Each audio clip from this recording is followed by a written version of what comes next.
Anyhow, talk about being modest. I know Muganga very, very well. Very, very well. You wrote an article about him. Yes. Yeah. So when I was in Rwanda and I was the chairman of the Human and Institutional Development Agency, and Muganga was worked for the same institution, having come from Rwanda Revenue Authority Mm. initially. Then he said that he's read my books and he'd very, very happy and privileged if I could mentor him. Mm. I said, indeed, with all, I'm at your mercy. Whatever you need, I'll help you to mentor you in your vision of being a better version of yourself. I'm right here. So, fast forward, I fled Rwanda and went back to Canada. So 5 years later, who calls me? Lawrence Muganga.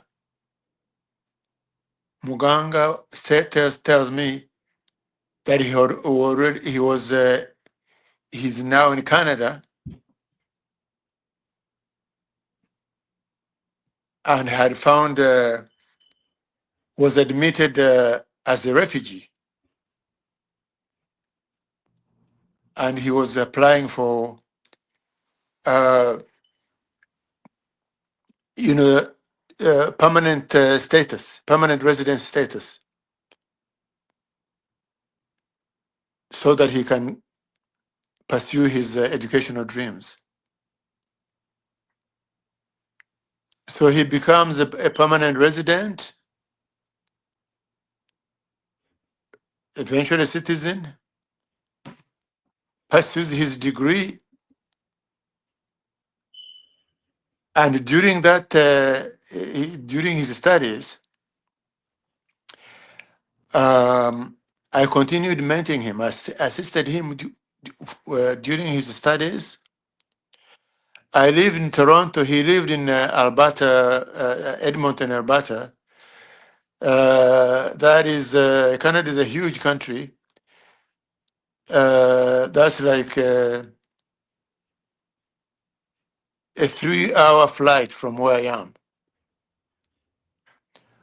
So I would go there to Alberta, and he would come here in Toronto as I steered him towards writing his dissertation, PhD dissertation. Uh, by then, anyway, not to make this long story, then one day Muganga calls me. He says, Himbara, I have some shocking news for you. I said, go ahead. He says that the defense attaché in the embassy of Rwanda in Canada and the US, General Vincent Nyakarundi,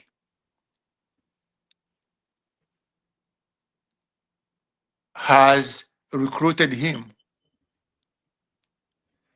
as part of the machine to silence me and the likes of me who write negative stories about the strong man of Rwanda, General Kagame. He says, Himbara, you are in danger. Strengthen your defense forces around yourself.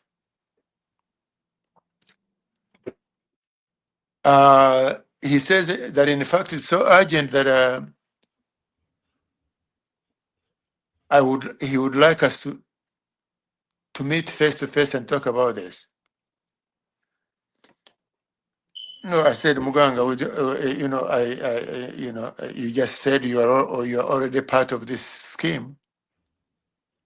So I think it's inappropriate for us to meet. Since you are, you say you are a member. However, if you have any decency, you would go to the police out there in Edmonton and report this thing. This is extremely dangerous. So will you do this for me? Will you go and report to the police?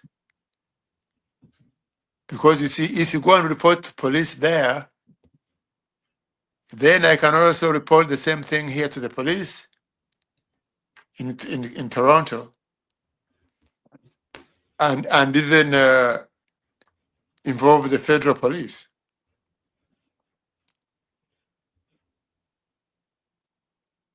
Muganga told me that he would do it, but I have no evidence that he ever did. By the way, I was subsequently poisoned. I survived a stroke. In Canada, I live like a prisoner, running away, running from one address to another address, especially when I suspect that they have found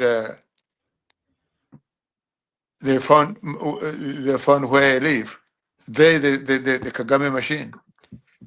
Occasionally, they find me and photograph me and put these pictures on the internet. I think I shared one with Henry, Yeah. where they write. They found me walking with a bag in my hands from a shopping center. I was it says Himbara dead man walking.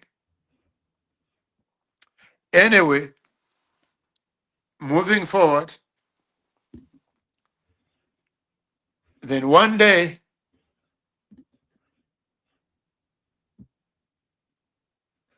I received a call from Muganga's wife in Edmonton. I think he left his family behind to tell me that Muganga had moved to Uganda and that he was arrested. He says, "Can you please publish something about what he did for you?" I said, "Oh my God." I did publish something. I published a blog, and in that blog I said that Muganga revealed to me that I had danger coming my way from Rwanda. So maybe this shows that uh, he wouldn't be spying from the same government, from the Rwanda government. But of course, when I was writing that, I knew deep in me that